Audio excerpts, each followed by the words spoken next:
BNP জামাত সহ যেই বড় রাজনৈতিক দলগুলো রয়েছে সেগুলোর জন্য এক ধরনের অশনি সংকেত আমি দেখতে পাচ্ছি। তার বিপরীতে বাংলাদেশের রাজনীতিতে এক ধরনের শতধারা বিভক্তির একটি অবস্থা দেখা যাচ্ছে। বিভিন্ন যে আমরা হিসাব মিলিয়ে যেমনটি বুঝতে পারছি যে একটি বিপ্লবের পর সাধারণত এমনিতেই বড় ধরনের পরিবর্তন আসে। যেই দেশে বিপ্লব হয় সেই দেশের রাজনীতিতে একটি বড় বিশাল চেঞ্জ আসে। তো বাংলাদেশেও যেহেতু একটি, আমরা স্বীকার করি আর না করি, আসলে 24-এর গণ আন্দোলনটি আসলে একটি বিপ্লবই ছিল এবং এই বিপ্লবের পরে আসলে যেমনটি বলছি যে একটি বড় ধরনের চেঞ্জ হওয়ার একটি সম্ভাবনা থাকে বা পরিস্থিতি থাকে, সেটি কিন্তু আমাদের দেশের রাজনীতিতে দেখা যাচ্ছে। আমরা অনেকে ছোট ছোট নতুন করে প্রতিদিন বিভিন্ন দলের উদ্ভব হচ্ছে এটি নিয়ে সমালোচনা করছি, হাসি ঠাট্টা করছি, কিন্তু আমার মনে হচ্ছে যে এই ছোট ছোট রাজনৈতিক দলগুলোকে উড়িয়ে দেওয়ার মতো কিছু নেই। এই ছোট ছোট রাজনৈতিক দলগুলোই বাংলাদেশের রাজনীতিতে হয়তো আগামীতে প্রাসঙ্গিক হয়ে উঠতে পারে, যদিও এটি দেশের জন্য কতটুকু কল্যাণকর হবে সেটি নিয়ে অনেক প্রশ্ন থাকতে পারে, অনেক আলোচনা থাকতে পারে। আমি একটু মানে যদি বিশ্লেষণ করে বলি যে বাংলাদেশের রাজনীতিতে সবচেয়ে ধরেন গত 15 বছর যারা শাসন করেছে আওয়ামী লীগটা নিঃসন্দেহে এটি একটি শক্তিশালী রাজনৈতিক দল ছিল। তো এই আওয়ামী লীগ তো যেহেতু বিপ্লবের মাধ্যমে সে অপ্রাসঙ্গিক হয়ে গেছে এবং বাংলাদেশের রাজনীতিতে আওয়ামী লীগের ভবিষ্যৎ আসলে নিশ্চিহ্ন হয়ে গেছে। কোনোভাবে হয়তো দল হিসেবে তারা যদি বিভিন্ন মেকানিজম করে ফিরে আসতে পারেও, কিন্তু যদি বাংলাদেশে গণতন্ত্র থাকে, গণতন্ত্রের মাধ্যমে আওয়ামী লীগ ক্ষমতায় আসতে পারবে এটি কখনো কল্পনা করার আর সুযোগ নেই। কারণ আসলে গণহত্যা যেভাবে চালিয়েছে তারা, এরপর আসলে তাদের এই পরিবেশ নেই।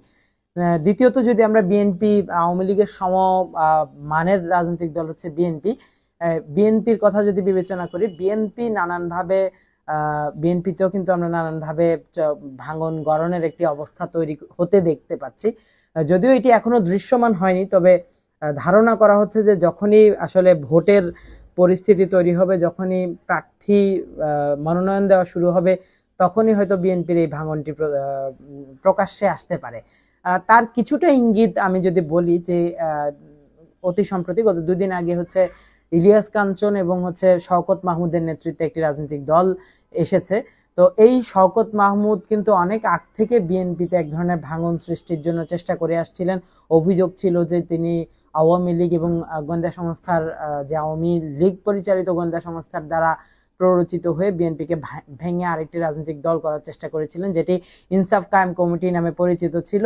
তো তিনি হয়তো ওই ইনসাফ কায়েম কমিটি পরবর্তীতে হয়তো খুব বেশি বাস্তবায়ন করতে না পারলেও তিনি এখন কিন্তু ইলিয়াস কাঞ্চনকে নিয়ে একটি রাজনৈতিক দল শুরু করতে যাচ্ছেন এবং এই দলটি যখন থেকে শুরু হতে যাচ্ছে তখন থেকেই কিন্তু এক ধরনের গুঞ্জন শোনা যাচ্ছে যে ইলিয়াস কাঞ্চন এবং শওকত মাহমুদ তাদের দলে হয়তো বিএনপির হেভিওয়েট অনেক নেতাকে তারা নিয়ে আসতে পারেন। তো সেই হিসাবে কিন্তু বলাই যাচ্ছে যে হয়তোবা বিএনপি যখন মনোনয়নের যখন ইস্যু আসবে তখন দেখা যাবে যে বিএনপিতে এক ধরনের ভাঙন দেখা যাবে এবং তার একটি বড় অংশ হয়তোবা ইলিয়াস কাঞ্চন এবং শওকত মাহমুদের সাথে এদিকে আসতে পারে, এমনটি ধারণা করা যেতেই পারে।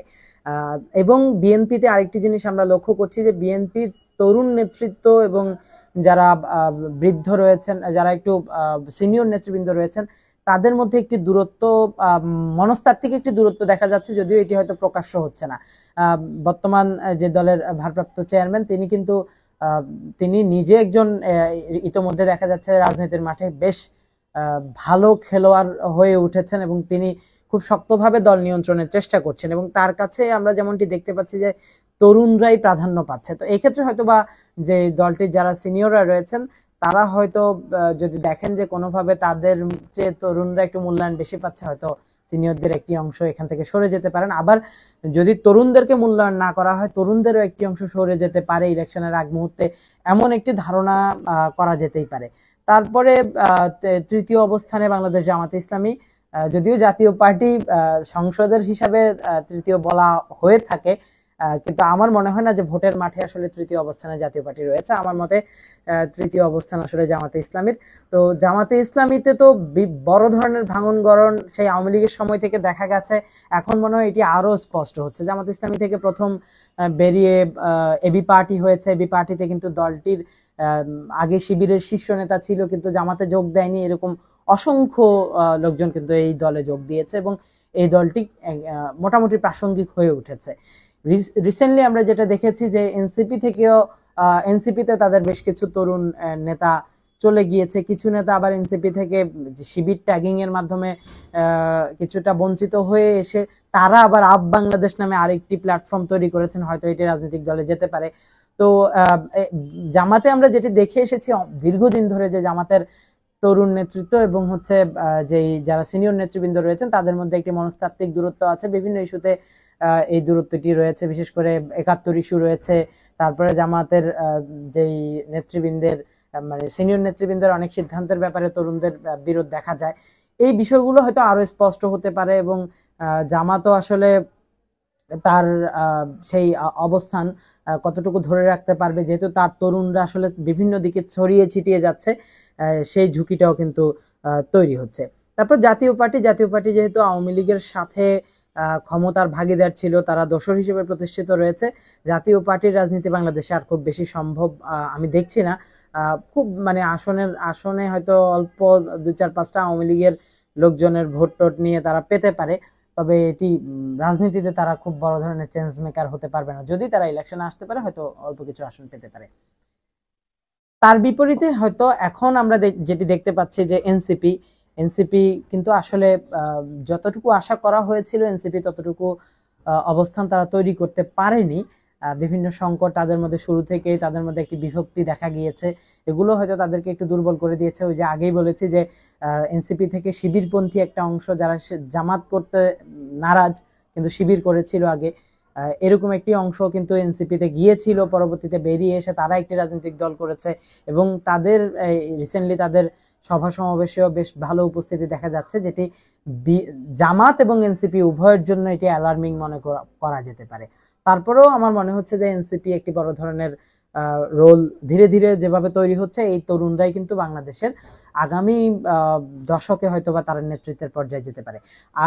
একই সঙ্গে হচ্ছে যে একটি বিষয় যেটি যেই মানে জামাতের কথা বলেছি, বিএনপির কথা বলেছি, এসব জায়গায় কিন্তু তরুণরা এখন একটি অংশ তরুণরা যারা বিএনপি বা জামাতে যেত তারা কিন্তু ইতিমধ্যে বিএনপি, জামাত, আওয়ামী লীগ বা জাতীয় পার্টিতে যাইতো, তারা অনেকেই চলে আসছে কিন্তু এখন এই ছোট ছোট দলগুলোতে, এনসিপিতে, গণ অধিকার পরিষদে।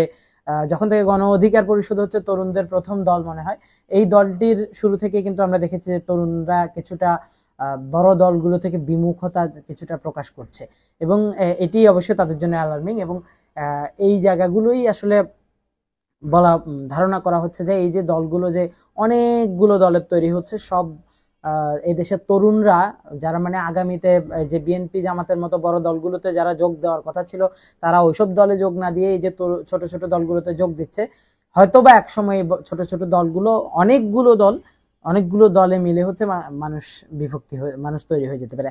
আরেকটি ব্যাপার আমার শঙ্কা হচ্ছে বা আমার ধারণা হচ্ছে যে আমরা যেটি দেখছি যে ইউটিউবার বা অনলাইন অ্যাক্টিভিস্টরা বাংলাদেশের রাজনীতিতে এক ধরনের প্রভাব ফেলছেন। অনেকে উড়িয়ে দিতে পারে, আমি এটিকে উড়িয়ে দিতে নারাজ। আমার মনে হচ্ছে যে যারা হচ্ছে যে এই ইউটিউবার বা যারা বলছে যে অনলাইন অ্যাক্টিভিস্ট, তারা প্রথমে আমরা দেখেছি যে বিএনপিকে এক ধরনের রাজনীতিতে জনগণের কাছে বিএনপির যে দোষগুলো রয়েছে সেগুলোকে হাইলাইট করে তুলে ধরার মাধ্যমে কিছুটা জনপ্রিয়তা কমায় দেওয়া হয়েছে। বিএনপির বড় ধরনের চাপ পোহাতে হয়েছে। বিএনপিরও এখানে দায় রয়েছে, তারা চাঁদাবাজিকে নিরুৎসাহিত করতে পারেনি, তারা চাঁদাবাজদের বিরুদ্ধে ব্যবস্থা নিতে পারেনি, ওইটিকে ইস্যু করে মূলত অনলাইন অ্যাক্টিভিস্টরা কিন্তু বিএনপির বিরুদ্ধে চরমভাবেই কিন্তু মাঠে অনলাইনে কাজ করেছে এবং যেটির প্রভাব কিন্তু ভোটের মাঠে পড়েছে, এটি নিঃসন্দেহে বলতে হবে। দ্বিতীয় পর্যায়ে এসে এখন আমরা দেখতে পাচ্ছি যে এতদিন ধরে জামাত হচ্ছে যে বিএনপিকে যখন তারা অ্যাটাক করছিল জামাত চুপচাপ ছিল এবং জামাত একরকম মনে মনে খুশি হচ্ছিল। এখন কিন্তু জামাতকেও তারা এক ধরনের ওই একই ঘটনা, জামাতও কিন্তু তাদের অ্যাটাকের শিকার হচ্ছেন। জামাতেরও একটি দুর্বলতা, একটি দুইটা দুর্বলতা ধরে কিন্তু এখন বড় ধরনের আলোচনায় চলে যাচ্ছে, বিশেষ করে যে কালবেলার সম্পাদক সন্তোষ শর্মাকে মিটিং এ আনার পর থেকে। তো এই যে এই বিষয়গুলো থেকেও কিন্তু একটি বিষয় মনে হচ্ছে যে বাংলাদেশের রাজনীতিতে বড় রাজনৈতিক দলগুলোকে অপ্রাসঙ্গিক করার জন্য আমার মনে হয় যে একটি বড় ধরনের চালও কাজ করছে। এখানে আমেরিকার চাল থাকতে পারে, এখানে ইন্ডিয়ার চাল আছে, এটি তো নিঃসন্দেহে আছে। আওয়ামী লীগেরও চাপ থাকবে। আওয়ামী লীগ আগে তার আমলেও চেষ্টা করেছে বড় দলগুলোকে ভাগ করার জন্য, এখনো চেষ্টা করবে। তার তো এখনো বিভিন্ন জায়গায় তার যে পায়ের ছাপগুলো রয়ে গেছে সেগুলোকে ব্যবহার করে হয়তোবা এই বড় দলগুলোকে ভাঙার জন্য আওয়ামী লীগও ভূমিকা রাখতে পারে। তো এই যে মানে বাংলাদেশের রাজনীতিতে এখন যে ছোট ছোট দলগুলো হচ্ছে, আমার মোরাল অফ দা স্টোরি হলো যেটা, যে এই ছোট ছোট রাজনৈতিক দলগুলোই হয়তোবা আগামী 1 দশক বা 1.5 দশকে বাংলাদেশের রাজনীতিতে প্রাসঙ্গিক হয়ে উঠতে পারে। এবং যারা এখন আমরা মনে করছি যে হয়তোবা বিএনপি, জামাত এরা ক্ষমতায় আসবে, বিরোধী দল হবে, আমার মনে হচ্ছে যে এই রাজনৈতিক দলগুলো তাদের নিজেদেরকে আপডেট করতে না পারা, তারুণ্যের সাথে তারুণ্যের ভাষা বুঝতে না পারা এবং তারুণ্যকে যেভাবে আলিঙ্গন করার দরকার সেভাবে করতে না পারার কারণে হয়তোবা ধীরে ধীরে তারা বিলীনের পথে যাবে বা তারা দুর্বল হয়ে যাওয়ার পরিস্থিতিতে যাবে। মনে করতে পারেন আপনারা যে হয়তো এটা অসম্ভব, রাজনীতিতে এটা বাংলাদেশের এরা এত বড় বড় দল, এরা কিভাবে বিলীন হয়। আমি শুধু দুটি উদাহরণ দিয়ে শেষ করব।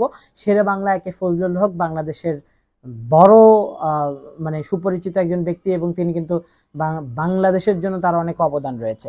সেই শেরে বাংলা একে ফজলুল হকের নেতৃত্বাধীন যে রাজনৈতিক দলটি ছিল, যে কৃষক প্রজা পার্টি, এই দলটি কি আমরা এখন কেউ চিনি?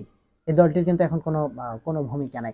মুসলিম লীগ, যেটি যদিও আওয়ামী লীগ হয়েছে কিন্তু মুসলিম লীগ তো বিলীন হয়ে গেছে। তারপরে আমরা নিজামে ইসলাম পার্টি, এখন আমরা কেউ চিনি? আছে, বিএনপির সাথে জোটে এই দলটি ছিল, আমরা কেউ চিনি না। এভাবে কিন্তু বড় বড় রাজনৈতিক দল যারা ছিল তারা কিন্তু বিলীন হয়েছে এর আগে। ওটা দ্বিতীয় বিশ্বযুদ্ধের প্রভাব ছিল অনেক ক্ষেত্রে। এখন বিশ্বযুদ্ধের প্রভাব না হলেও আমাদের দেশের যে এক ধরনের বিপ্লব হয়ে গেল, বিপ্লবের প্রভাব আছে এবং আন্তর্জাতিকও বিভিন্ন ইনফ্লুয়েন্স আছে, যার কারণে হয়তোবা বাংলাদেশের রাজনীতিতে এই ধরনের একটি বিগ চেঞ্জ আসতে যাচ্ছে। তারপরেও হয়তো এটি দেখার বিষয়, রাজনীতি আসলে শেষ বলে কিছু নেই, শেষ কোথায় গিয়ে দাঁড়ায় সেটি এখন দেখার বিষয়। নোয়াখালী টিভি, বৃহত্তর নোয়াখালীর প্রতিচ্ছবি।